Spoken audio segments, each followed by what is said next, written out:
Hello everyone, welcome to our YouTube channel Jyoti Shikshalay. तो हमने जो है कॉम्प्लेक्स नंबर यहाँ पे शुरू कर रखा था। जो हमारा सब्जेक्ट है सबको पता ही है, नेट की हम तैयारी यहाँ पे कर रहे हैं। और हमने यूनिट 3 यहाँ पे ख़त्म कर ली थी। हमारी 2 यूनिट रहती है, यूनिट 4 और यूनिट 5। यूनिट 4 हम आज शुरू करेंगे। कल कुछ काम हो गया था इसलिए आपकी क्लास नहीं हो पाई थी, ना ही मैं आपको मैसेज ड्रॉप कर पाई, तो उसके लिए आई एम सॉरी। तो आज हम जो है यूनिट 4 यहाँ पे शुरू करेंगे और यूनिट 5, ठीक है। यूनिट 4 में हमारे इंपॉर्टेंट थ्योरम्स और रिजल्ट रहेंगे, और ये 2 यूनिट होते ही हम फिर उसके बाद हम जो है ना लीनियर यहाँ पे शुरू कर लेंगे, लीनियर अलजेब्रा। फिर उसकी भी थ्योरी एक बार तो हमें पढ़नी पड़ेगी। फिर वो थ्योरी कंप्लीट होने के बाद फिर हम रियल का सिलेबस यहाँ पे कर लेंगे। फिर है ना इन तीनों सब्जेक्ट्स के जो है PYQs मैं आपको यहाँ पे सोल्व करवा दूंगी एग्जाम से पहले। तो जितना पॉसिबल होगा उतना मैं आपको ज़्यादा से ज़्यादा यहाँ पे करवाने की कोशिश करूँगी, ठीक है। तो यूनिट 4 जो है हमारी काफ़ी लंबी रहेगी, तो इसलिए जितनी आज यहाँ पे पॉसिबल होगी उतनी हम कर लेंगे। बाकी कल जो है हम यूनिट 4 यहाँ पे ख़त्म कर देंगे। 2 यूनिट हम जो यूनिट 4 है 2 दिन में हमारी ये कंप्लीट हो जाएगी। फिर उसके बाद है यूनिट 5, उसमें हमारी जो रहेगी बाइलिनियर ट्रांसफॉर्मेशन, ठीक है, वो भी 2 दिन में हमारी कंप्लीट हो जाएगी। तो जहाँ तक भी पॉसिबल रहेगा मैं कोशिश करूँगी एक दिन में ही कंप्लीट करवाने की, अगर हो पाया तो। नहीं तो फिर 2 दिन में हम दोनों, मतलब 4 दिन में हमारी जो है 2 यूनिट यहाँ पे कंप्लीट हो जाएगी। हमारा कॉम्प्लेक्स का सिलेबस जो है कंप्लीट यहाँ पे रिवीजन हो जाएगी, ठीक है। तो आज की क्लास हम शुरू करते हैं यूनिट 4। इसमें हम पढ़ेंगे कुछ इंपॉर्टेंट थ्योरम्स एंड रिजल्ट्स, ठीक है। तो इसमें सबसे पहले जो है रोच थ्योरम इंपॉर्टेंट है, जहाँ से पार्ट बी और पार्ट सी में हर बार क्वेश्चन पूछा जाता है रोच थ्योरम से रिलेटेड। तो देखिए क्या कहती है ये theorem. Let C be a simply closed curve in complex plane such that F and G are analytic inside and on to C. तो फर्स्ट कंडीशन हमारे पास क्या कहती है, जो एफ और जी हैं वो एनालिटिक फंक्शंस होंगे हमारे पास सी के ऊपर और सी के अंदर, ठीक है। जो सी हमारा यहाँ पे क्या है, सिंपली क्लोज्ड कंटूर है। उसके बाद है नेक्स्ट कंडीशन, जो फंक्शन है एफ ऑफ जेड उसका मोड जो होगा वो ग्रेटर देन होगा जी ऑफ जेड से ऑन सी, सी के ऊपर। Then number of zeros of F and F plus G are same with multiplicity inside C. तो इसमें क्या बोला है, जो number of zeros of F, F की जो जीरोज होंगी और जो एफ प्लस जी की जो जीरोज होंगी वो क्या रहेंगी, सेम रहेंगी। और मल्टीप्लिसिटी भी हमारी क्या रहेगी, सेम रहेगी इनसाइड सी, सी के अंदर, ठीक है। जब हम क्वेश्चन करेंगे तो आपको पता चल जाएगा कि इस थ्योरम का यूज हमें कैसे करना है। तो देखिए क्वेश्चंस क्या कहते हैं, find the number of zeros of the following functions. तो इन फंक्शन की हमें क्या करनी है, जीरोस फाइंड आउट करनी है। तो इन सिंपल वे हमें क्या करना है कि जेड का जो हाईएस्ट कोफिशिएंट उसको हमें क्या मानना है, एफ ऑफ जेड यहाँ पे मानना है, ठीक है। पावर का यहाँ पे कुछ रोल नहीं है, सिर्फ हाईएस्ट कोफिशिएंट हमें यहाँ पे लेना है। जो जेड का हाईएस्ट कोफिशिएंट होगा उसको हमें क्या मानना है, एफ ऑफ जेड मानना है, क्योंकि एफ ऑफ जेड का जो मोड होगा वो ग्रेटर हमें यहाँ पे रखना है किससे, जी जेड से। दूसरा फंक्शन जो हो जाएगा वो जी जेड हो जाएगा, और जो पहला फंक्शन जो हम मानेंगे वो हमारा एफ जेड। तो यहाँ पे मोड है, मोड में नेगेटिव भी क्या हो जाता है, पॉजिटिव हो जाता है। तो जो जेड का हाईएस्ट कोफिशिएंट होगा वो हमारा क्या होगा, एफ ऑफ जेड होगा। तो अब यहाँ पे देखिए हमारा जो क्वेश्चन है ये क्या कहता है, इसमें नंबर ऑफ जीरोज हमसे पूछते हैं, एग्जाम में भी ऐसे ही आता है और क्वेश्चन में मैं आपको बताती हूँ कैसे चेक करना है। मोड जेड हमारे पास 1 है, मोड जेड 1 है तो हमारे पास ये 1 रेडियस का जो है सर्कल बनेगा, सेंटर हमारी क्या रहेगी, 0 0 रहेगी। तो अब यहाँ पे देखिए, यहाँ से जेड का हाईएस्ट कोफिशिएंट यहाँ पे क्या है, -4 है, तो -4 का मोड क्या हो जाता है, 4 हो जाता है। तो एफ ऑफ हमने यहाँ पे ये मान लिया। जी हमारा जो बचा हुआ पोर्शन हो गया वो हमारा क्या हो गया, जी हो गया। तो अब यहाँ से देखिए मोड ऑफ एफ हमारा 4 हो गया, मोड ऑफ जी जब हम करेंगे तो ये हमारा क्या आएगा, क्योंकि mod Z is equal to 1 है, तो 1 प्लस में 1 माइनस में 1, ये क्या हो जाएगा हमारे पास, ये 1 हो जाएगा, ठीक है। और इसका मतलब हमारे पास ये वैल्यू क्या हो जाएगी, लेस देन इक्वल टू 3। ये वैल्यू हमारी लेस देन इक्वल टू 3 कैसे हुई, मोड जेड की पावर 7 प्लस, क्योंकि देखो मैंने अभी अंदर पुट करा था तो ये था 1 + 1 - 1 ऐसे आया था, और ये हमारा 1 से 1 कैंसिल हो तो 1 आ गया। ये तो सीधा इसकी डायरेक्ट वैल्यू है, और लेकिन हमें लेस देन इक्वल टू में बतानी है। अब less than equal to, less than का साइन कैसे आया, इसको हम अलग अलग करेंगे। मोड जेड की पावर 7 प्लस में मोड जेड प्लस में मोड -1 ऐसे, तो 1 1 पुट कर दो, 1 प्लस, क्योंकि mod Z is equal to 1 की वैल्यू है और हमने सीधा डायरेक्ट इसमें पुट कर दिया, तो वो चीज़ें गलत हैं, ठीक है। ऐसा नहीं करना, ये जस्ट मैं आपको बता रही थी करके। तो ये हो जाएगा प्लस, तो 1 2 और 3, ये क्या हो जाएगा, इक्वल टू 3। तो that means this term is less than equal to this, and इसकी वैल्यू आ गई हमारे पास 3। तो ये आ गई, तो यहाँ से हमारे पास क्या हो गया, mod F is greater than mod of G, तो यानी कि 4 इज ग्रेटर देन क्या हो गया हमारे पास, 3 हो गया। 4 क्या हो गया यहाँ पे, ग्रेटर देन हमारा 3 हो गया, ठीक है। 4 ग्रेटर देन 3 हो गया। तो इसका मतलब, और 4 जो ग्रेटर देन है, एफ मोड एफ हमारा क्या आया था, 4 आया था, ठीक है। अब ग्रेटर देन 3, तो इस कंडीशन को सेटिस्फाई कर गया। तो जो 4 जेड क्यूब था ना, 4 के साथ क्या था हमारे पास, जेड क्यूब, और जेड इसकी डिग्री कितनी है, 3 है। तो इसका मतलब इसके पास कितनी जीरोज होंगी, 3 जीरोज होंगी। जो एफ के पास जीरोज होंगी ना, जो एफ के पास जेड का जो पावर होगी उतनी ही हमारे पास क्या होंगी, जीरोज होंगी। तो 3 जीरो हैं, तीनों की तीनों किसके अंदर लाई करेंगे, हमारे पास इसके अंदर लाई करेंगी, ठीक है।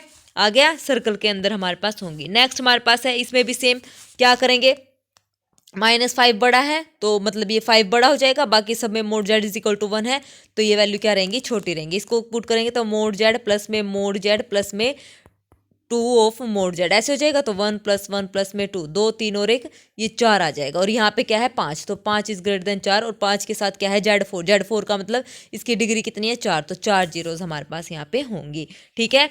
आ गया समझ में। तो इसे ऐसे हमें यहाँ पे चेक करना है, ठीक है। अब नेक्स्ट हमारे पास है, जैसे ये इक्वेशन कंप्लीट गिवन है, कांस्टेंट टर्म में यहाँ पे 9 है, तो mod Z is equal to 1 है, तो जो सबसे हाईएस्ट कोफिशिएंट होगा वही लेना है। तो 9 इंटू में जेड 0 ले लिया, तो इसका जेड की पावर 0 क्या होता है, 1। तो यहाँ पे यानी कि एफ ऑफ हमने यहाँ मान लिया 9, तो 9 मान लिया, 9 यहाँ पे इससे क्या हो जाएगा, बड़ा हो जाएगा, ठीक है। मोड ऑफ एफ जो है ग्रेटर देन मोड ऑफ जी, ये कंडीशन हमें हर हाल में पूरी करनी है। तो वही फंक्शन हम यहाँ पे कंसीडर करेंगे जो इस कंडीशन को सेटिस्फाई करता है। तो यहाँ पे हमने 9 ऑफ जेड की पावर 0, जेड की पावर 0 का मतलब 0, जो डिग्री कितनी है इसकी 0, तो इसका मतलब कोई भी 0 इसके पास नहीं है। तो क्या आ जाएगा यहाँ पे, 9 जीरोज हमारा यहाँ पे हो जाएगा, ठीक है। आगे समझ में। सेम ऐसे ही 4 क्वेश्चन है, ये एग्जाम्पल्स हैं हमारे लिए, तो ये आप लोगों को करना है, ठीक है। तो इस हिसाब से हमें यहाँ पे चेक करना है। चलिए नेक्स्ट हमारे पास है, अगर कोई इस कंडीशन को सेटिस्फाई करेगा तो ये कंडीशन होल्ड होगी, अगर नहीं सेटिस्फाई करेगा तो ये कंडीशंस हमारी होल्ड यहाँ पे नहीं होंगी, ठीक है।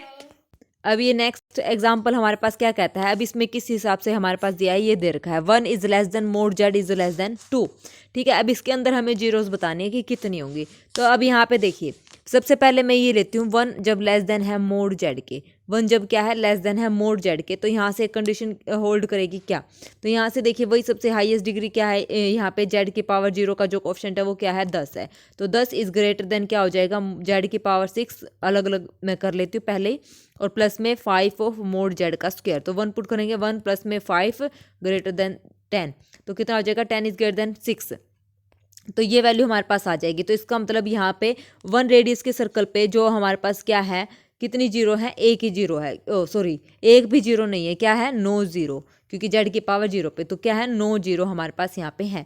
दूसरी हमारे पास, लेकिन बाउंड्री पे 0 नहीं है, ये बात याद रखना है, क्योंकि 1 लेस देन मोड जेड है, इक्वल टू होता तो बाउंड्री पे 0 होती, लेकिन लेस देन है तो बाउंड्री पे 0 नहीं है, ठीक है। तो इसका मतलब इस सर्कल के अंदर हमारे पास कोई भी 0 नहीं है, और बाउंड्री पे तो है ही नहीं, क्योंकि लेस देन। अब mode Z is less than 2 पे हमें क्या करना है, जहाँ पे 2 पुट करने के बाद सबसे ज़्यादा वैल्यू आएगी वो रखना है। तो जेड की पावर 6 यानी कि 2 की पावर 6, ऑब्वियस सी बात है ये ग्रेटर होगा किससे, 5 इंटू में 2 दूनी 4 हो जाएगा, क्योंकि मोड जेड का स्क्वायर है ना, और मोड जेड की जगह हम 2 रखेंगे, 2 2 जा 4, और प्लस में हमारा यहाँ पे क्या आ जाएगा, 10 आ जाएगा, 5 चौके 20 और प्लस में 10 कितना हो जाएगा, 30, और 2 की पावर 6 हमारा कितना होता है, 2 2 4, और फिर 2 2 4, और फिर 2 2 4, 4 4 और 4, 4 चौके 16 चौके 64, तो 64 इज ग्रेटर देन 30, तो यानी कि 6 0 हमारी क्या हो जाएंगी यहाँ पे, इस mod Z is equal to जो हमारा मोड जेड लेस देन 2 है उसके अंदर हमारी कितनी जीरो आ जाएंगी, 6, लेकिन बाउंड्री पे 0 नहीं होंगी,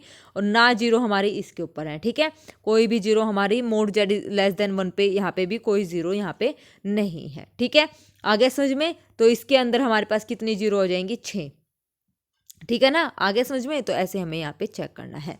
नेक्स्ट हमारे पास है ये mod Z is equal to 1, ये हमारा हो जाएगा, ये सिंपल था, वो ज़्यादा जरूरी था। अब यहाँ पे देखिए 1 less than mode Z less than 3, तो जब ही हमारे पास मोड जेड लेस देन 3 है, तो यानी कि ये हम यहाँ पे लेंगे मोड जेड 4 को एफ ऑफ जेड हम यहाँ पे कंसीडर कर लेंगे, बाकी को हमने ले लिया जी ऑफ जेड। तो 3 की पावर 4 कितना हो गया, 81, यहाँ से पुट करेंगे, इसको सोल्व कर देगा, यानी कि 4 जीरो हमारे पास आ जाएंगी, 4 जीरो हमारे पास आ जाएंगी किसमें, जब मोड जेड लेस देन 3 है। तो यानी कि बाहर वाले जो कंप्लीट सर्कल की है कितनी आ जाएंगी, 4 जीरो आ जाएंगी, बाउंड्री पे कोई जीरो यहाँ पे नहीं है, ठीक है। दूसरा मोड जेड ग्रेटर देन 1 पे कितनी जीरोज हो जाएंगी, यहाँ से हमारे पास आ जाएंगी 4, ठीक है। यहाँ से हमारे पास कितनी आ जाएंगी, 1 मिनट, 4 सॉरी हाँ, ये हमने ले लिया, तो ये मोड ऑफ एफ हो जाएगा 4, ग्रेटर देन ही हो जाएगा 1 + 1 + 1, तो 2 3 और एक कितना हो गया, 3 ही हो गया, 1 2 और 3, ठीक है, 3 जीरोज हो गए, तो 4 इज ग्रेटर देन 3, और 4 का इंटू में क्या है जेड, जेड की पावर कितनी है 1, तो 1 जीरो हमारी इसके पास आ जाएगी। मोड जेड लेस देन 3 के पास कितनी जीरो है 4, 1 जीरो हमारे पास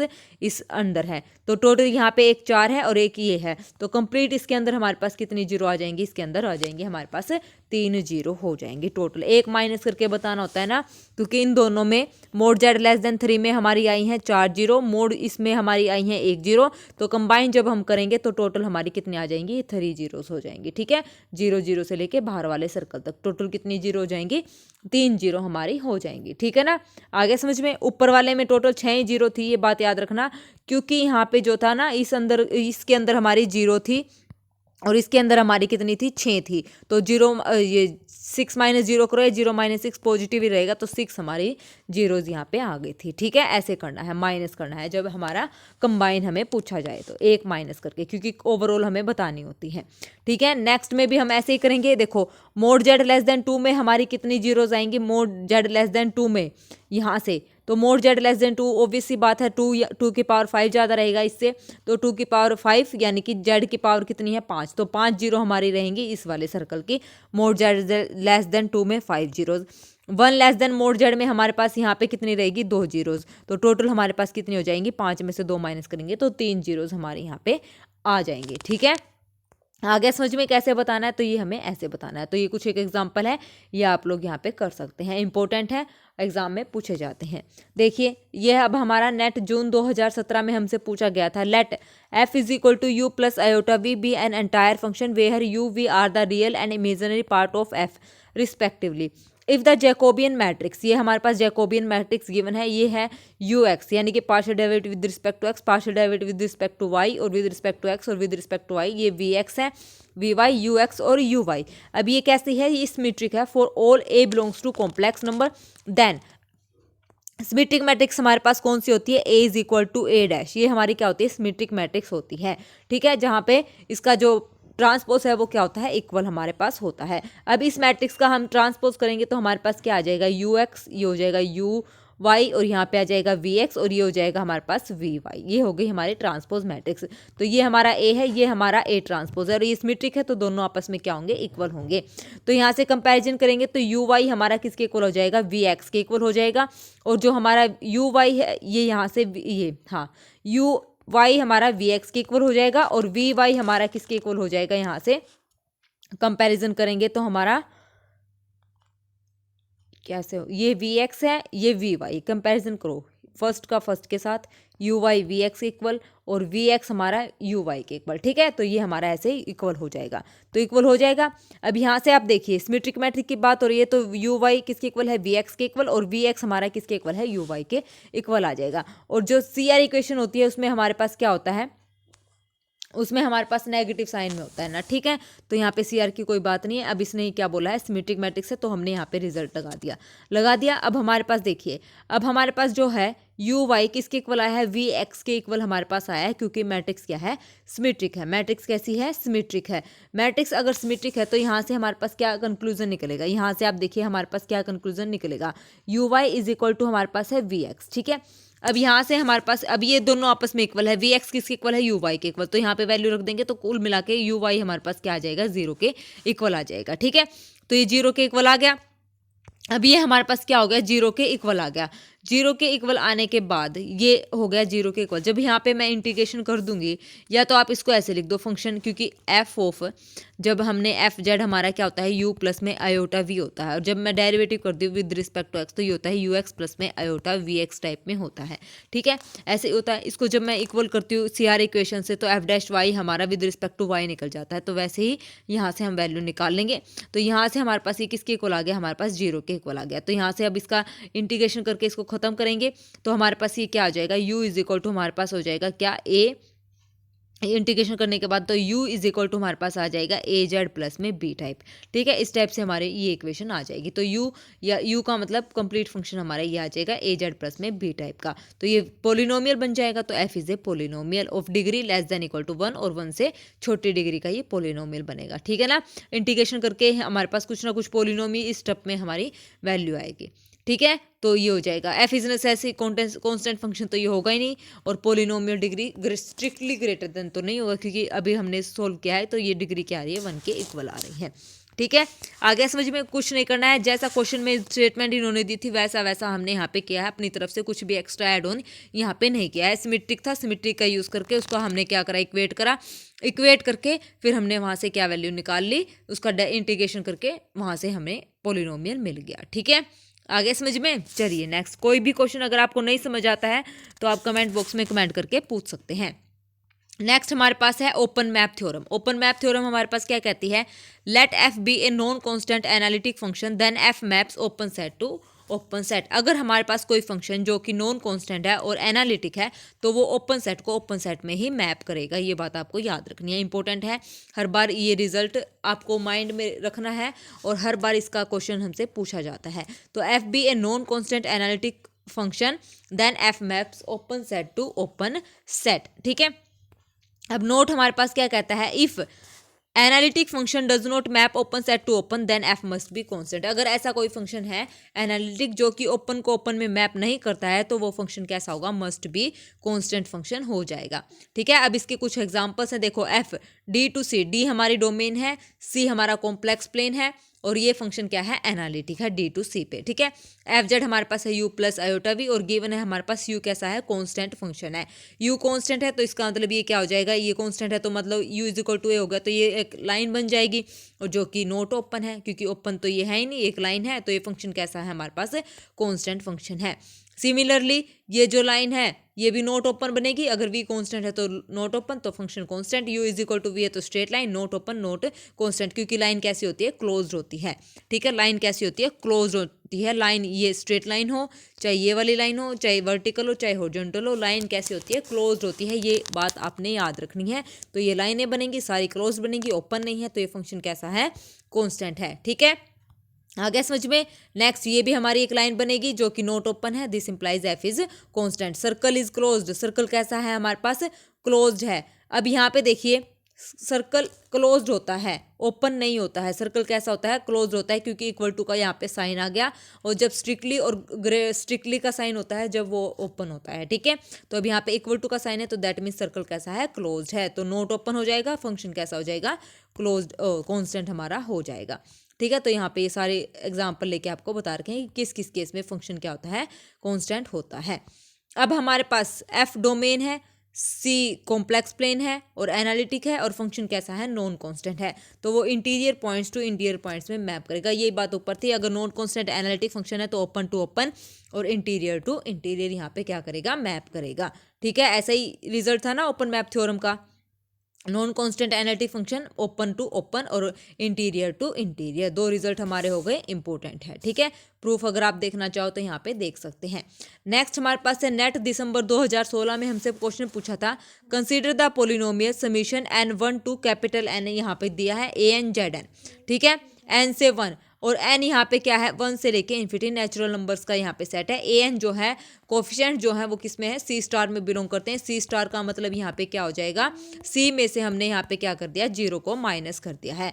देन विद डी हमारे पास जो डोमेन जो गिवन है वो क्या है, एक सेट गिवन है और वो भी कैसा है, यहाँ पे सर्कल हमारा बना हुआ है 1 रेडियस का। ठीक है, सेंटर क्या है, 0 0 है। ओके, तो ये हमारे पास गिवन है। तो अभी यहाँ से आप बताइए क्या है, ये सेट कैसा है हमारे पास, ओपन बनेगा, क्योंकि मोड डब्ल्यू क्या है, लेस देन 1, तो ये हमारा क्या बनेगा, सर्कल बनेगा जो कि कैसा होगा, हमारे पास ओपन होगा। और ये फंक्शन कैसा है, नॉन कांस्टेंट एंटायर फंक्शन है, तो एफ डी हमारे पास जो इमेज बनेगी वो क्या बनेगी, open to open by open map theorem से। क्लोज्ड ये है नहीं, सबसेट ये बनेगा नहीं आर का, क्योंकि कॉम्प्लेक्स जो सी स्टार गिवन है हमारे पास, और एफ डी कैसा हो जाएगा, ये बाउंडेड हमारा हो जाएगा। ठीक है, कैसा बनेगा, ये एफ डी बाउंडेड सेट बनेगा। ओके, ओपन सेट है और ये कैसा बनेगा, बाउंडेड बनेगा। आगे समझ में। कैसे था, इजी था ना ओपन मैप थ्योरम से। नेक्स्ट हमारे पास है नेट 2014 पार्ट बी में हमसे पूछा था एफ कोई नॉन कांस्टेंट एनालिटिक फंक्शन है, ये हमारे पास सर्कल गिवन है, f0 इज इक्वल टू 1 है, then it is necessary that. तो यहाँ से क्या नेसेसरी कंडीशन निकलेगी, यहाँ से हमारे पास निकलेगी there are infinitely many point such that mod of F Z is equal to 1। तो जो मोड ऑफ एफ जेड है वो क्या हो जाएगा, इक्वल टू 1 हो जाएगा। और ये कैसे हो जाएगा, अब हमारे पास यहाँ पे देखिए क्या गिवन है, मोड जेड लेस देन 1 है, ये हमारे पास सर्कल गिवन है, यूनिट डिस्क हमारे पास गिवन है, और एफ ऑफ 0 पे क्या वैल्यू गिवन है, 1 गिवन है। एफ ऑफ 0 पे क्या वैल्यू गिवन है हमारे पास, मान लो ये कोई सर्कल है, 0 कोई पॉइंट गिवन है जहाँ पे इसकी वैल्यू क्या गिवन है हमारे पास 1, तो 0 पे इसकी वैल्यू क्या है 1, तो ये अनदर जाके 1 पे मैप करेगा, तो यानी कि ये इंटीरियर पॉइंट हो गया। इंटीरियर पॉइंट ने कहाँ पे मैप करा, इंटीरियर पॉइंट पे, तो ये बाय इंटीरियर पॉइंट थ्योरम से ये कैसा पॉइंट हो जाएगा हमारे पास, कैसा हो जाएगा, इंटीरियर टू इंटीरियर पे ये मैप करेगा, तो इसका मतलब ये इसकी रेंज में कंटेंट हो जाएगा। तो दैट मीन्स ये क्या हो जाएगा, mod of F Z is equal to 1। Infinitely many points हमारे एग्जिस्ट करेंगे जहाँ पे मोड ऑफ एफ जेड की वैल्यू क्या हो जाएगी, 1 हो जाएगी। फाइनाइटली यहाँ पे नहीं होंगे, ठीक है, फाइनाइटली पॉइंट नहीं होंगे क्योंकि इनफाइनाइटली एग्जिस्ट करेंगे। और एफ कैसा है, ये बाउंडेड फंक्शन हमारा नहीं बनेगा। इसके लिए हमारा एग्जाम्पल है 1/z+1 नॉन कॉन्स्टेंट और एनालिटिक फंक्शन ले लिया, लेकिन ये बाउंडेड हमारा नहीं है। और F of 0 is a rational, F of 0 कैसा नंबर ले लिया हमने, रैशनल फंक्शन, तो इसके लिए एग्जाम्पल है e⁻z, ठीक है, e⁻z। आ गया समझ में। चलिए नेक्स्ट क्वेश्चन, नेट 2012 में हमसे पूछा था let F is a omega to complex be a non constant analytic function and open set this, let D R is equal to this and D R bar be its closure, ये इसका closure है। Then which of the following statement is true, तो इसमें से कौन सी statement यहाँ पे true है। तो देखिए अब ये नॉन कॉन्स्टेंट एनालिटिक फंक्शन है, ओपन सेट है, तो ओपन को ओपन में ही मैप करेगा, तो पहली कंडीशन यानी कि इसकी इमेज भी क्या हो जाएगी, ओपन हो जाएगी। तो फोर्थ ऑप्शन हमारा यहाँ पे करेक्ट हो जाएगा। दूसरा फर्स्ट एग्जाम्पल है if d1 bar is subset of F ओम, d1 बार का मतलब r की जगह मैं यहाँ पे 1 रखूंगी तो ये हो जाएगा मोड जेड लेस देन 1 हो जाएगा, ठीक है, ये तो हमारे पास हो जाएगा d1 की वैल्यू। और d1 बार हमारा क्या हो जाएगा, d1 बार हमारा हो जाएगा mod Z is less than equal to 1, closure है तो इक्वालिटी का साइन यहाँ पे आ जाएगा, ठीक है। तो यहाँ पे ये सबसेट हो जाएगा किसका, एफ ओम का, ठीक है। और then D R is subset of F ओम for some R is greater than 1। d1 bar यहाँ पे सबसेट नहीं होगा क्योंकि d1 बार क्या है, इसका क्लोजर है और ये कैसा सेट है, ओपन सेट है, ठीक है। आ गया देन एफ ओम, ये इसके इक्वल नहीं होगा, एफ ओम is equal to D R, तो ये सेकंड ऑप्शन हमारा यहाँ पे गलत हो जाएगा और थर्ड हमारा यहाँ पे ट्रू हो जाएगा, ये इसका क्या बनेगा, सबसेट बनेगा, ठीक है। आगे सच में नेक्स्ट हमारे पास है मोस्ट इंपॉर्टेंट थ्योरम है identity uniqueness theorem. Identity uniqueness theorem की फर्स्ट फॉर्म हमारे पास क्या कहती है, देखिए एफ हमारे पास D to C analytic function है, F Z is equal to C है, for all Z belongs to A is subset of D. तो A dash intersection, A dash का मतलब set of all limit points, intersection D के साथ क्या होगा, not equal to 0, तो this implies function कैसा होगा हमारे पास, कॉन्स्टेंट होगा। सेकेंड फॉर्म में हमारे पास दो फंक्शन है एफ और जी, डी टू सी कोई फंक्शन है वो एनालिटिक है, और कोई फंक्शन का मतलब एफ और जी ही वो दो फंक्शन है जो कि क्या है, एनालिटिक है। और यहाँ से हमारे पास है F Z is equal to G Z, ठीक है। तो इसका मतलब वही ए डैश इंटरसेक्शन डी जो है नॉट इक्वल टू 0 है, तो यहाँ से इंप्लाई करेगा F Z is equal to G Z, ये दोनों आपस में क्या हो जाएंगे, बराबर हो जाएंगे, ठीक है। तो ये हमें ऐसे करना है, आइडेंटिटी थ्योरम है, मोस्ट इंपॉर्टेंट थ्योरम है, इसके भी हमारे पास रिजल्ट आते हैं, ठीक है। आपको बस ये याद रखनी है कि जो भी कोई पॉइंट हम लेंगे ए सेट का वो सब सेट होगा डी का, और जेड बिलोंग करेगा किसमें, ए में, तब वो फंक्शन क्या हो जाएगा, कांस्टेंट हमारा हो जाएगा, ठीक है। अब देखते हैं इसके कुछ एग्जांपल्स। देखो क्वेश्चन क्या कहता है, question find all analytic functions, बहुत ही इजी थ्योरम है हमारी जो आइडेंटिटी थ्योरम है। देखो find all analytic function on open disc पे बताना है, that means mod Z less than 1, -1 और 1 के बीच में है, ठीक है। अब यहाँ पे हमारे पास क्या गिवन है, first question f1/n equal to 0 for all n is equal to 2, 3, 4, ठीक है, ये हमारे पास गिवन है। तो अब यहाँ से आप मेरे को बताइए, यहाँ पे हम क्या करते हैं, सीधा इसको चेक करते हैं, लिमिट लगाएंगे। लिमिट लगाने के बाद limit n approaches to infinity 1/n किसके इक्वल आ जाएगा, ये हमारे पास आ जाएगा 0 के इक्वल। तो 0 के इक्वल दैट मीन्स ये जो हमारी ओपन डिस्क है -1 से लेके 1 के बीच में 0 इसके अंदर जा रहा है ना, डी के अंदर जा रहा है, तो 0 बिलोंग्स टू क्या हो रहा है, डी हमारा हो रहा है। तो ये फंक्शन जो है हमारा इक्विवेलेंट टू क्या हो जाएगा, 0 हो जाएगा बाय आइडेंटिटी थ्योरम से। इसको हम ऐसे चेक करेंगे, ठीक है, आ गया समझ में, ऐसे हम इसको चेक करते हैं।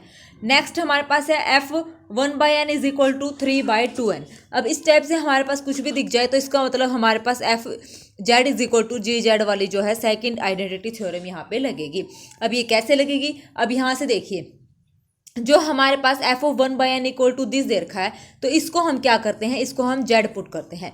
जेड हमने यहाँ पे, या फिर आप ऐसा कर लो, जो हमारे पास एफ ऑफ 1/n है, 1/n को हम, हाँ 1/n को हम यहाँ पे क्या करेंगे, जेड पुट करेंगे, तो ये हमारे पास क्या बन जाएगा, फंक्शन, नया फंक्शन आ जाएगा, वो हो जाएगा, उसको नाम दे देंगे हम जी जेड। जेड यहाँ पे हमने क्या पुट करा है, 1/n यहाँ पे पुट कर दिया। अब यहाँ से किसके इक्वल हो जाएगा, यहाँ से इसकी वैल्यू आ जाएगी 3/2 जेड के इक्वल आ जाएगी, जहाँ पर जेड क्या है, 1/n है। तो आइडेंटिटी थ्योरम से F of Z is equal to क्या होता है, जी ऑफ जेड हमारा होता है।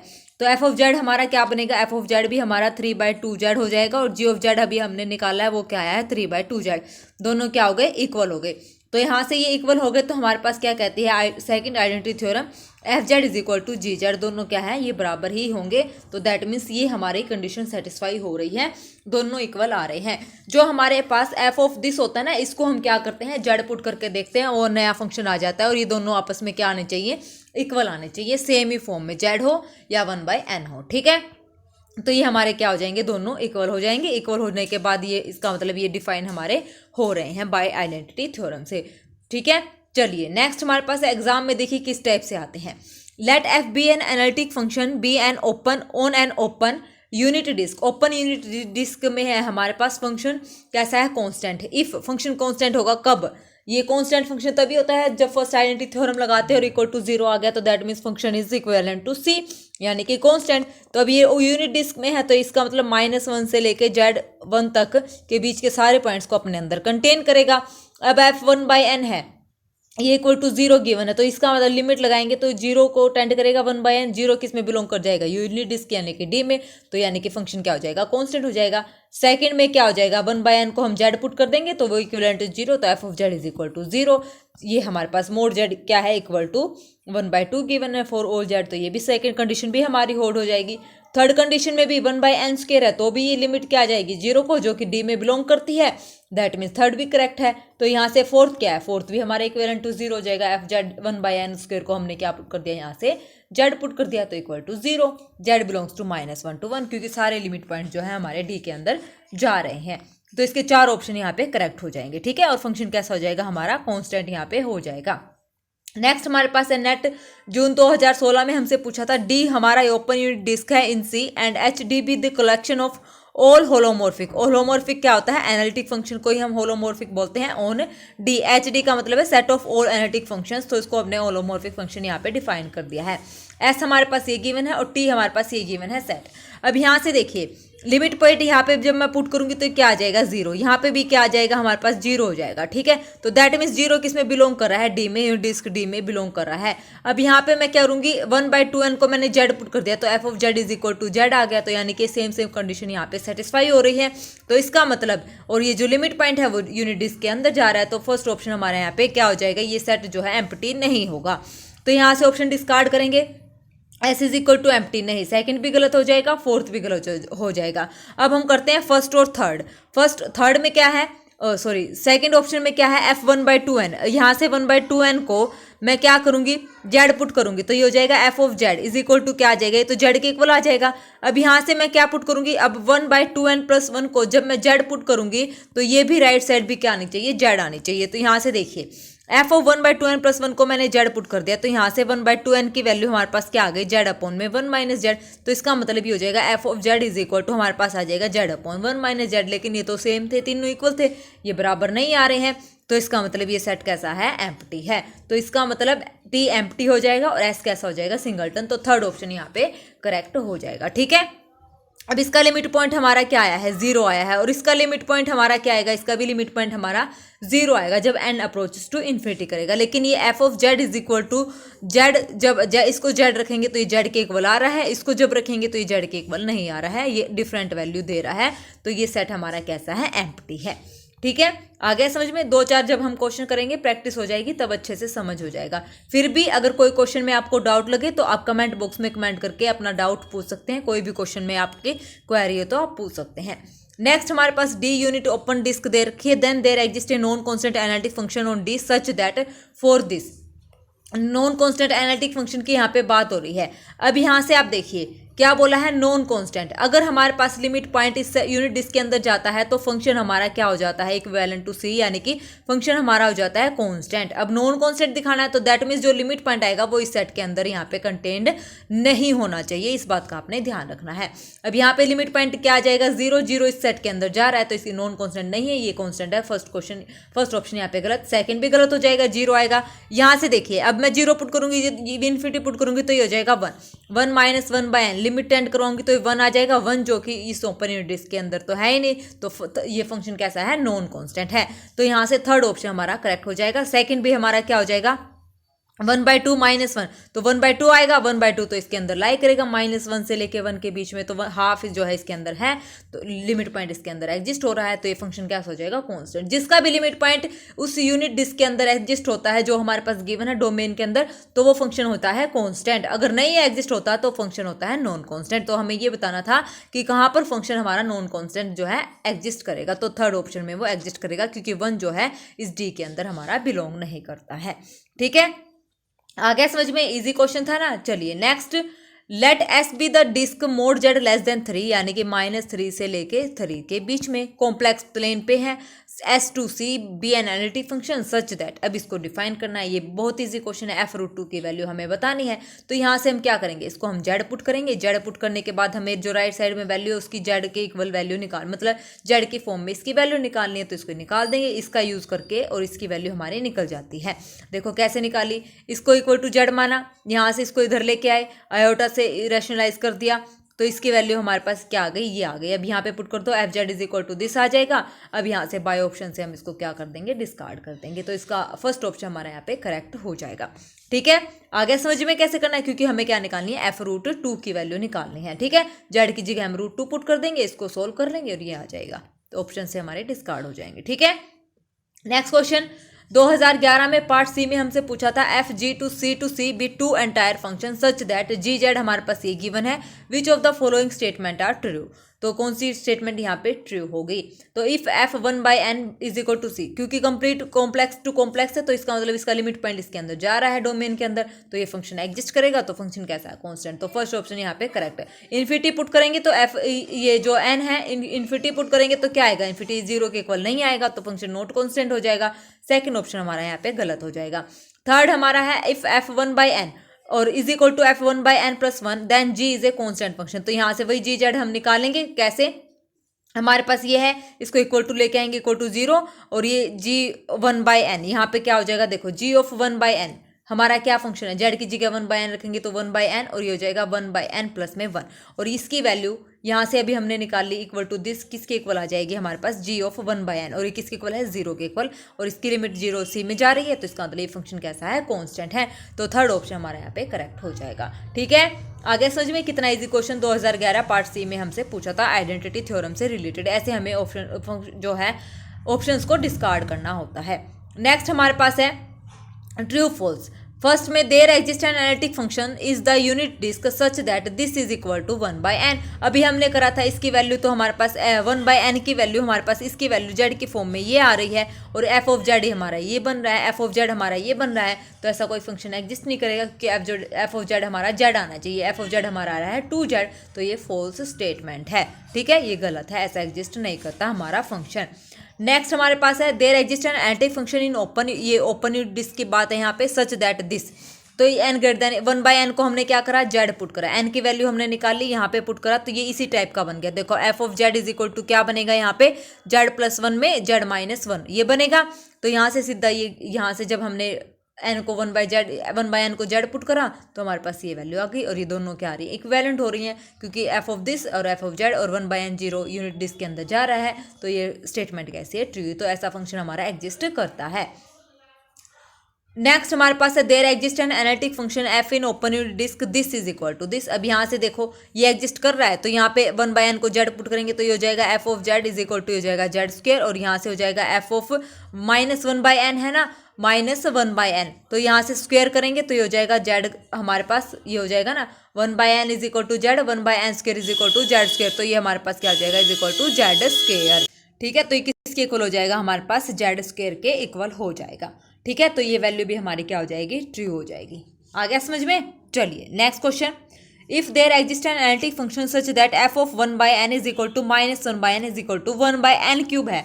अब F of Z is equal to Z cube हो जाएगा, 1/n को हमने जेड पुट कराया तो F of Z is equal to दूसरी बार क्या आएगा माइनस का जेड, क्योंकि 1/n को मैंने जेड पुट कर दिया, नेगेटिव साइन लूंगी तो -1/n को यहाँ से ये हो जाएगा जेड, तो 1/n is equal to minus Z हो जाएगा। स्केयरिंग में तो ये पॉजिटिव हो गया था, जैसे अभी ऊपर था ना एफ ऑफ 1/n को मैंने जेड लिया तो 1/n यहाँ पे नेगेटिव है, तो इसका मतलब मैं माइनस जेड यहाँ पे कर दूँ -1/z को, तो ये स्क्वेयरिंग में तो ये क्या हो जाएगा पॉजिटिव हो जाएगा ना, तो यहाँ से ये इसके इक्वल आ जाएगा। अब यहाँ से देखिए ये क्यूब है, क्यूब में नेगेटिव रहेगा तो इसका मतलब ये इसके इक्वल आएगा, ये वैल्यू तो हमारी आ जाएगी जेड क्यूब के इक्वल, और ये वैल्यू आ जाएगी -जेड क्यूब के इक्वल, तो ये फंक्शन हमारा एग्जिस्ट नहीं करेगा। ये कैसे स्टेटमेंट हो जाएगी, फॉल्स स्टेटमेंट हमारी यहाँ पे हो जाएगी। ठीक है, next there exist an analytic function F in delta such that, delta का मतलब open disk is equal to 3 and this is equal to 5, तो इसके लिमिट 0.0 में जा रही है ओपन यूनिट डिस्क में, और एफ कैसा है कांस्टेंट है, एफ इज इक्वल क्या है कांस्टेंट फंक्शन है, और ये हमारे पास 3 है और ये हमारे पास 5 है, तो इसका मतलब ये किसके इक्विवेलेंट होगा 5 के इक्विवेलेंट होगा, तो ये स्टेटमेंट कैसी हो जाएगी फॉल्स हमारी हो जाएगी। सेम हमारा 6th ऑप्शन है, हमें बताना है, इसका मतलब है देयर डज नॉट एग्जिस्ट। ठीक है, तो वही हम यहाँ पे क्या करेंगे जेड पुट करके देखेंगे इक्वल आ रहा है कि नहीं आ रहा है। ठीक है, सेम हमारे पास ये 7th हो जाएगा। अगर फंक्शन यहाँ पे क्या फंक्शन है, ये फंक्शन कैसा है हमारे पास ओड फंक्शन है।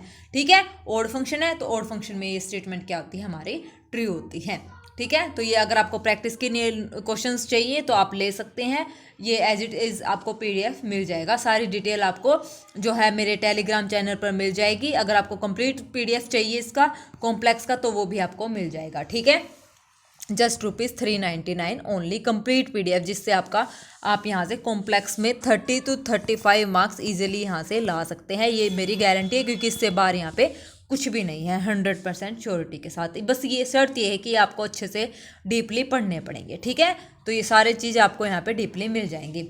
देखिए नेक्स्ट, नेट 2017 जून में हमसे पूछा था for an odd integer let F be the set of all entire functions F such that, हमारे पास ये कंडीशन है F X is equal to mod of X की पावर के for all X belongs to -1 to 1 then the cardinality of F, F की cardinality हमें यहाँ पे बतानी है।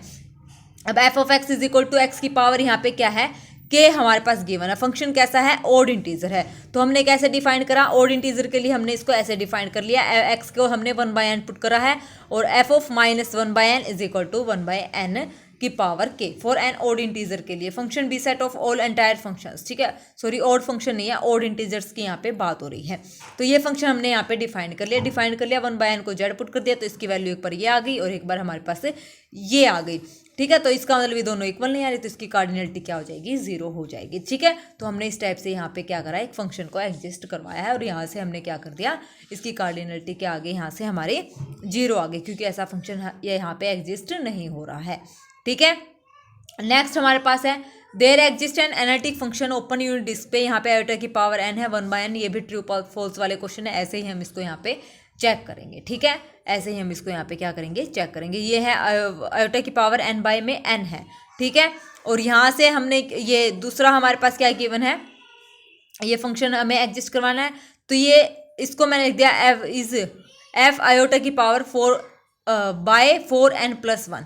ठीक है, अब यहाँ पे हमने क्या किया है, यहाँ पे आयोटा की पावर n/n था, यहाँ पे मैंने लिया आयोटा की पावर आयोटा बाय में 4n+1, इस तरीके से यहाँ से मैंने इसको डिफाइन कर दिया इज इक्वल टू ये दिस हो गया, n स्क्वायर था तो यहाँ पे 4n+1 का स्क्वायर आ जाएगा विद नेगेटिव साइन आ जाएगा, तो यहाँ से फंक्शन डिफाइन हो रहा है नहीं हो रहा, तो इसे हम ऐसे चेक कर लेंगे। ठीक है, नेक्स्ट हमारे पास गिवन है suppose F G belongs to H delta. ठीक है, डेल्टा का मतलब ओपन डिस्क, एच का मतलब holomorphic, F and G are never 0 are this कभी भी जीरो नहीं होंगे, then F is equal to C G. तो फॉर सम कांस्टेंट, तो यहाँ से हम क्या करेंगे, डेरिवेटिव इक्वल गिवन है यहाँ से, तो इसको सिंप्लीफाई करेंगे तो derivative is equal to zero आ जाएगा। इंटीग्रेशन कर देंगे, यहाँ से इंटीग्रेशन करेंगे तो ये वैल्यू कांस्टेंट हो जाएगी। तो इसका मतलब ये ट्रू स्टेटमेंट गिवन है। सेम ऐसे ही हम यहाँ पे करेंगे, ठीक है। अब यहाँ पे क्या गिवन है, F Z N is equal to F of minus Z N हमारे पास गिवन है। जेड एन को रिप्लेस कर दिया जेड से, तो यहाँ पे हमने जेड लिख दिया। For all Z belongs to this tends to zero. Identity theorem से क्या हो जाएंगे, इक्वल हो जाएंगे। इक्वल हो गए क्योंकि ये यूनिट डिस्क बन गई, इसका लिमिट पॉइंट क्या हो गया, जीरो को कन्वर्ट करेगी। तो हमें बताना है कि then function is an even function. तो ये कैसा हो जाएगा, इवन फंक्शन हो जाएगा आइडेंटिटी थ्योरम से, क्योंकि ऐसे ही होता है ना, F of X is equal to F of minus X. तो ये फंक्शन क्या होता है, इवन फंक्शन होता है, ठीक है। In case of distinct points के केस में ये फंक्शन इवन आएगा, और जो है अदरवाइज क्या हो जाएगा, ये फोर्थ स्टेटमेंट हमारी हो जाएगी, ठीक है। आ गया समझ में। चलिए नेक्स्ट हमारे पास है, ये भी सेम ऐसे ही करना है, इंपॉर्टेंट क्वेश्चन है। एफ वन बाई एन को जेड पुट कर दिया, यहाँ से डबल डेरिवेटिव लगा दिया, और यहाँ से इंटीग्रेशन करके इसको हमने क्या कर दिया, सोल्व कर दिया। इसमें भी सेम ऐसे ही करना है, डबल डेरिवेटिव है, इसको जेड पुट करके सिंप्लीफाई करना है, और फिर डबल डेरिवेटिव को खत्म करना है। 2 बार इंटीग्रेशन हम करके इसको सोल्व कर लेंगे। उसके बाद है determine all entire function F satisfying this. अब यहाँ से देखिए n+1 इंटू में z-1 है, D Z is equal to 0। तो अब यहाँ से हमने क्या किया है, n+1 में z, यहाँ से हमने करा n+1 z-1। इसका मतलब ये यहाँ पे ऐसे लिखा हुआ है n+1 z-1, ठीक है। या फिर आप इसको 1 मिनट ऐसे करो, ये जब मैं ओपन करूँगी तो ये हो जाएगा n+1 z-1, ये ऐसे नहीं है, ये स्टेटमेंट ये ऐसे है, ठीक है। ये यहाँ पे गलत लिखी हुई है, ये चीज़ ऐसे है, ठीक है। तो फिर यहाँ से कोची-रीमान थ्योरम से हम यहाँ पे इसको यूज़ कर लेंगे, ठीक है। सॉरी, कोची-रीमान कहाँ से आ गई, कोची इंटीग्रल फॉर्मूले से, तो यहाँ से इसकी वैल्यू आ जाएगी, ठीक है। इसको सिंप्लीफाई करेंगे, आइडेंटिटी थ्योरम से इक्विवेलेंट टू 0 हो जाएगा। सेम ऐसे ही नेक्स्ट है, अब यहाँ पे इसका स्क्वायर गिवन है, तो यहाँ से हमने ये बाहर कॉमन निकाल के इसको सिंप्लीफाई कर दिया। इसका मतलब 2 है, तो इसको मैं लिख सकती हूँ 1 + में 1, तो 2 पाई आयोटा बाई में n फैक्टोरियल एफ डैश, एक बार डेरिवेटिव हो जाएगा, और 1/n+1 के विद रिस्पेक्ट टू। तो यहाँ से ये वैल्यू आ जाएगी इक्वल टू 0। तो अब यहाँ से इक्विवेलेंट टू 0 आ गया। अब यहाँ से ये हो जाएगा, तो एफ डैश इक्वल टू 0, तो एफ क्या हो जाएगा, यहाँ से कॉन्स्टेंट हो जाएगा। सेम ऐसे ही हमने यहाँ पे किया था, ठीक है। ये वैल्यू हमारी आ गई थी ना, क्योंकि अब यहाँ पे 1 था, इसको लिखा 0 + में 1, तो यहाँ पे डेरिवेटिव तो होगा नहीं, तो ये वैल्यू आ जाएगी इक्वल टू 0। लिमिट पॉइंट इसमें एग्जिस्ट हो रहा है, तो F is equivalent to C. Same ये ऐसे ही था, ठीक है। यहाँ से आप ठीक कर लेना, ये स्टेटमेंट यहाँ पे गलत है, ये लिखा है यहाँ से 1/n+1 हमने कॉमन लिया है, कोची इंटीग्रल फॉर्मूले से इसको हमने सोल्व कर दिया है, ठीक है। नेक्स्ट हमारे पास है let R be the ring of all entire functions under pointwise addition and pointwise multiplication, then units in R R nowhere vanishing entire functions. First option यहाँ पे करेक्ट है। और दूसरा हमारे पास है irreducible element in R of the form z - alpha G Z, where G Z is a unit. और ये यूनिक फैक्टराइजेशन डोमेन नहीं है, इंटीग्रल डोमेन बनेगी। अब इंटीग्रल डोमेन की डेफिनेशन देखो क्या होती है, a ≠ 0, b ≠ 0 हमारे पास है, तो a b ≠ 0 होगा। अगर a और b दोनों नॉन जीरो एलिमेंट है तो उनकी प्रोडक्ट भी क्या आएगी, नॉन जीरो आएगी। और अगर a b की प्रोडक्ट 0 है तो दैट मीन्स एक a या तो a 0 होगा या b 0 होगा। तो ये इंटीग्रल डोमेन की हमारी डेफिनेशन होती है। और आर हमारे पास रिंग गिवन है, एंटायर फंक्शंस की गिवन है, तो यहाँ से units in R R nowhere vanishing entire function, ठीक है। कभी भी ये नो वेयर वैनिशिंग, कभी भी ये वैनिश नहीं होंगे, इरिड्यूसिबल एलिमेंट बनेगी और इंटीग्रल डोमेन बनेगी। इसका सॉल्यूशन नेवर वैनिशिंग का मतलब f+g, क्योंकि पॉइंट वाइज एडिशन और सब्ट्रैक्शन हमारे पास गिवन है। fg अगर इनकी प्रोडक्ट 1 है तो that if f non zero और g नॉन जीरो होगा, तो दैट मीन्स f.g को मैंने क्या कर दिया, g को मैं डिफाइन कर सकती हूँ 1/f इज इक्वल टू 1। तो ये नेवर वैनिश, कभी भी f नॉन जीरो तो ये कभी भी ख़त्म नहीं होंगे। अगर f 0 होता तो ये खत्म हो जाते, ठीक है। तो ये हमारा एग्जाम्पल है। सेकंड के लिए non zero, non unit, non product of this, तो यहाँ से ये इरिड्यूसिबल हो जाएगा, ठीक है। तो ये सारे सॉल्यूशन यहाँ पे आपको बताया गया है, ओके। अब नेक्स्ट हमारे पास है कंक्लूजन है, यहाँ पे इंपॉर्टेंट रिजल्ट्स है HC यहाँ पे क्लोज्ड 0 to 1 है, और यहाँ पे पूरा कॉम्प्लेक्स प्लेन है, होलोमॉर्फिक फंक्शन है, नोट फील्ड है, नोट इंटीग्रल डोमेन बनेगा। इंटीग्रल ये नोट वाली कंडीशन है, ये भी नोट वाली है, जो सब जिसको इम्प्लाई करेगा, ठीक है। या ये इंटरवल डिफाइन हो, चाहे ये इंटरवल यहाँ पे डिफाइंड हो, ठीक है। इसके एग्जाम्पल्स हमारे पास गिवन है, ओके। तो ये हमारा एक क्वेश्चन ये है, और ये कुछ आइडेंटिटी थ्योरम से रिलेटेड है, फिर उसके बाद पिकार्ड थ्योरम में चलो कर ही लेते हैं। ये भी देखिए, ये क्वेश्चन हमारे पास क्या कहता है, let K is a subset of C be a bounded H C denotes the set of all entire functions है and C K denotes the set of all continuous function. ये set of all continuous function, set of all entire function. Consider the restriction map हमारे पास gamma दे रखा है, given by this क्या है 1 1 and this, इस तरीके से रिस्ट्रिक्टेड जो रिस्ट्रिक्शन लगा रखी है वो ऐसे लगा रखी है। देन गामा इज इंजेक्टिव का मतलब है 1 1। गामा जो है क्या गिवन है 1 1 हमारे पास गिवन है, 1 1 गिवन है तो कंडीशन यहाँ पे अप्लाई कर दो 1 1 की, F1 is equal to F2। That means this, जब इनका लिमिट पॉइंट एग्जिस्ट कर जाएगा तब ये क्या हो जाएंगे, इक्वल हो जाएंगे। तो के कैसा हो जाएगा यहाँ पे अनकाउंटेबल हो जाएगा। तो थर्ड ऑप्शन यहाँ पे करेक्ट होगा। ठीक है, इंजेक्टिव है 1 1 है तो अनकाउंटेबल यहाँ पे कंडीशन आएगी। फाइनाइट ये नहीं होंगे, कनेक्टेड भी नहीं होगा, कॉम्पैक्ट भी नहीं होगा क्योंकि लिमिट पॉइंट यहाँ पे एग्जिस्ट कर जाएंगे। ठीक है, नेक्स्ट हमारे पास है let D this is union zero then number of analytic function having zeros as the set D. तो ये हमारे पास गिवन है क्या, F of 1/n is equal to 0। Identity theorem से जीरो लिमिट पॉइंट इसमें एग्जिस्ट कर रही है। डिस्क ओपन यूनिट डिस्क में डी में तो एफ इक्वलेंट टू 0 हो जाएगा। तो क्या आ जाएगा, set D is zero. Zero having only zero as the set D is क्या है, सिर्फ जीरो ही इसके पास है। ठीक है, ये फंक्शन हमने इस तरीके से डिफाइन कर दिया। नेक्स्ट हमारे पास है image of the region real Z is greater than imaginary Z is greater than 0 under the map Z E raise to the power Z की मैपिंग जो है क्या है, E raise to the power Z square. यानी कि F of Z हमारे पास क्या गिवन है, E raise to the power Z square. ये मैपिंग गिवन है जहाँ पे रियल इमेजिनरी से बड़ा है, इमेजिनरी 0 से बड़ा है। तो यहाँ से हमारे पास क्या कंडीशन एग्जिस्ट करेगी, ये सीधा डायरेक्ट रिजल्ट होता है। सी ऑप्शन हमारे यहाँ पे करेक्ट हो जाएगा। ठीक है, सी ऑप्शन देखो, रियल पॉजिटिव है, इमेजिनरी पॉजिटिव है, तो यहाँ से कंक्लूजन तो ऑब्वियस सी बात है नहीं निकलेगा क्योंकि एक दूसरे से कनेक्टेड हैं। अब यहाँ से इमेजिनरी मान लो 4 हो गया और ये हमारा हो गया 3, तो ये कंडीशन को तो सेटिस्फाई नहीं करेगा ना, तो इसका मतलब ये इस तरीके से डिफाइन नहीं होगा। दूसरा भी हमारा ऐसे हम इसको डिफाइन नहीं कर सकते, बी भी ऑब्वियस सी बात है गलत हो जाएगा इस कंडीशन से। उसके बाद बचा ये भी इमेजिनरी पार्ट अगर ग्रेटर देन 0 है, रियल ओमेगा ग्रेटर देन 1 है, तो ये भी हमारे पास गलत हो जाएगा। हमारे पास बचेगा बी सीधा सी ऑप्शन सीधा डायरेक्ट। हम अगर हम इस कंडीशन का यूज़ करके करें तो सारे ऑप्शन ऐसे डिस्कार्ड हो रहे हैं। सी ऑप्शन हमारे यहाँ पे अकेला बच रहा है और सॉल्यूशंस के लिए हमारे पास ये गिवन है। ठीक है, उसके बाद है हमारी Picard theorem for entire function के लिए पिकार्ड थ्योरम है। फिर कुछ और इंपॉर्टेंट थ्योरम्स हैं जो कि आपके एग्ज़ाम में मतलब आएंगे। एप्लीकेशन से रिलेटेड क्वेश्चंस जो हैं डायरेक्ट पूछते हैं थ्योरम से रिलेटेड, तो आपको पता होना चाहिए हमें थ्योरम कैसे अप्लाई करनी है। ठीक है, तो ये पिकार्ड थ्योरम और कुछ बाकी की जो है कल हम यहाँ पे कंप्लीट कर लेंगे। इसको जो है कल कंप्लीट हो जानी चाहिए। पूरी कोशिश रहेगी कि कल मैं आपको ये कंप्लीट यहाँ पे जो है यूनिट 4 यहाँ पे करवा लूँ क्योंकि काफ़ी बड़ी है ये। आज हमने लगभग 19-20 पेज कर लिए हैं टोटल। इसके पेजेस हैं हमारे पास, देखो कितनी बड़ी है। एग्जाम्पल्स ज़्यादा हैं इसमें इसलिए थोड़ा सा टाइम लग रहा है। लॉरेंट सीरीज एक्सपेंशन देखो, ये टोटल 57 पेजेस हैं। अभी तो हमने 19 ही किए हैं, आधे भी नहीं हुए हैं। तो देखते हैं कल कितने होते हैं, उतने ही हम करेंगे। ठीक है, तो चलिए, कोई भी दिक्कत हो परेशानी हो तो कमेंट बॉक्स में आप कमेंट करके यहाँ पे अपने डाउट्स जो हैं दे सकते हैं। ठीक है, बाकी अगर आपको नोट्स चाहिए पूरे कंप्लीट कॉम्प्लेक्स नंबर के तो आपको टेलीग्राम चैनल पर मैसेज कर दिया है, वहाँ से आप डिटेल चेक करके मैसेज कर सकते हैं मेरे पास, तो आपको जो है नोट्स मिल जाएंगे। ठीक है, तो आज के लिए बस इतना ही। Thank you very much, have a nice day.